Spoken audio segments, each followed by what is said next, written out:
السلام علیکم ورحمۃ اللہ وبرکاتہ۔ ناظرین، آج کی اس ویڈیو میں ہم چرچا کریں گے بغیر حساب کے جنت میں جانے والے لوگوں کے بارے میں۔ آئیے آج کی ویڈیو شروع کرتے ہیں۔ بسم اللہ الرحمن الرحیم۔ حضرت اسماء رضی اللہ عنہ کہتی ہیں، میں نے حضور صلی اللہ علیہ وسلم سے سنا کہ قیامت کے دن سارے آدمی ایک جگہ جمع ہوں گے اور فرشتہ جو بھی آواز دے گا سب کو سنائی دے گی۔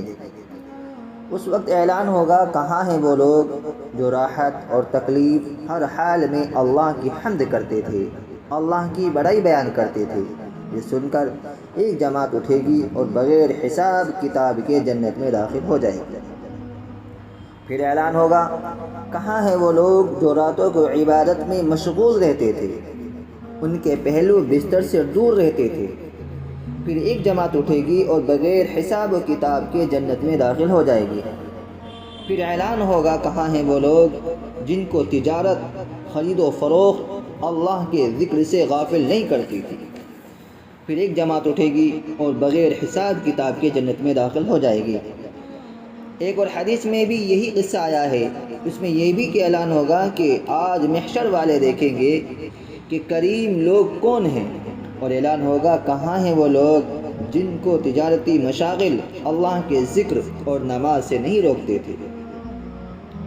شیخ نصر رحمۃ اللہ علیہ نے تنبیہ الغافلین میں بھی یہ حدیث لکھی ہے۔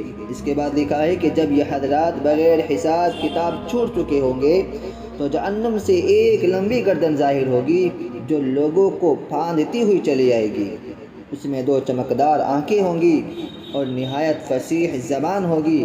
وہ کہے گی کہ میں ہر اس شخص پر مسلط ہوں جو متکبر بد مزاج ہو، اور مجمع سے ایسے لوگوں کو اس طرح چن لے گی جیسا کہ جانور دانہ چگتا ہے، ان سب کو چن کر جہنم میں پھینک دے گی۔ اس کے بعد پھر اسی طرح دوبارہ نکلے گی اور کہے گی کہ میں اب ہر اس شخص پر مسلط ہوں جس نے اللہ کو اور اس کے رسول صلی اللہ علیہ وسلم کو تکلیف دی، ایذا دی، ان لوگوں کو بھی جماعت سے چن کر لے جائے گی۔ اس کے بعد تیسری بار پھر نکلے گی اور اس مرتبہ تصویر والوں کو چن کر لے جائے گی۔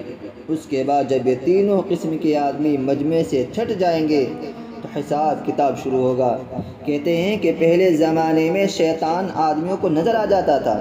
ایک صاحب نے اس سے کہا کہ کوئی ترکیب ایسی بتا کہ میں تجھ جیسا ہو جاؤں۔ شیطان نے کہا کہ اس کی ترکیب یہ ہے کہ نماز میں سستی کر اور قسم کھانے میں ذرا پرواہ نہ کر، جھوٹی سچی ہر طرح کی قسمیں کھایا کر۔ ان صاحب نے کہا کہ میں اللہ سے عہد کرتا ہوں کہ کبھی نماز نہیں چھوڑوں گا اور کبھی قسم نہیں کھاؤں گا۔ شیطان نے کہا کہ تیرے سوا مجھ سے چال کے ساتھ کسی نے کچھ نہیں لیا، میں نے بھی عہد کر لیا کہ آدمی کو کبھی بھی نصیحت نہیں کروں گا۔ حضرت ابی رضی اللہ عنہ فرماتے ہیں کہ حضور صلی اللہ علیہ وسلم نے ارشاد فرمایا، اس امت کو رفعت اور عزت اور دین کے فروغ کی بشارت دو، لیکن دین کے کسی کام کو جو شخص دنیا کے واسطے کرے آخرت میں اس کا کوئی حصہ نہیں۔ ایک حدیث میں آیا ہے کہ حضور صلی اللہ علیہ وسلم ارشاد فرماتے ہیں کہ میں نے حق تعالی شانہ کی بہترین صورت میں زیارت کی۔ مجھ سے ارشاد ہوا کہ محمد، ملائے اعلیٰ والے یعنی فرشتے کس چیز میں جھگڑ رہے ہیں؟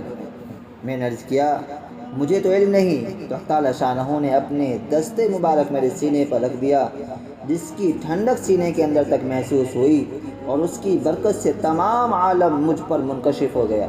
پھر مجھ سے ارشاد فرمایا، اب بتاؤ فرشتے کس چیز میں جھگڑ رہے ہیں؟ میں نے عرض کیا کہ درجہ بلند کرنے والی چیزوں میں، اور ان چیزوں میں جو گناہوں کا کفارہ ہو جاتی ہے، اور جماعت کی نماز کی طرف جو قدم اٹھتے ہیں ان کے ثواب میں، اور سردی کے وقت وضو کو اچھی طرح سے کرنے کے فضائل میں، اور ایک نماز کے بعد دوسری نماز تک کے انتظار میں بیٹھے رہنے کی فضیلت میں۔ جو شخص ان کا اہتمام کرے گا بہترین حالت میں زندگی گزارے گا اور بہترین حالت میں مرے گا۔ اللہ تعالی ہم سبوں کو کہنے سننے سے زیادہ عمل کی توفیق عطا فرمائے۔ السلام علیکم ورحمۃ اللہ وبرکاتہ۔